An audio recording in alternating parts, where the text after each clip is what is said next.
Surat police ભાવનગરની suspended police constable Nainaben બારૈયાની ધરપકડ કરવા ભાવનગર દોડી આવી। ભાવનગર ખાતે રહેતા સસ્પેન્ડેડ મહિલા કોન્સ્ટેબલ નૈનાબેન બારૈયાને કીર્તિબેન પટેલ દ્વારા રાજુભાઈ ભંબરને બદનામ કરી ખંડણી માગી હોવાની પોલીસ ફરિયાદ નોંધાવાઈ હતી। જે ફરિયાદના આધારે સુરત પોલીસે નૈનાબેન બારૈયાની ધરપકડ કરવા ભાવનગર ખાતે સર્ચ કર્યું હતું, પણ તેઓને પોલીસ સકંજામાં નૈનાબેન મળી આવ્યા ન હતા।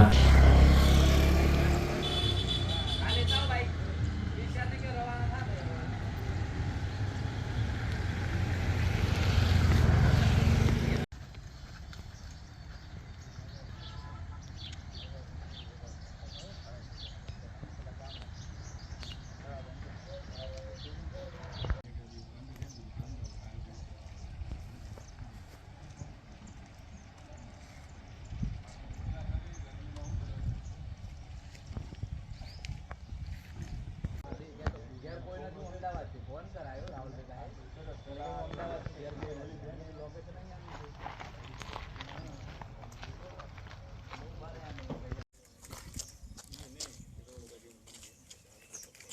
राजू भंबर वाली बात नहीं। हाँ,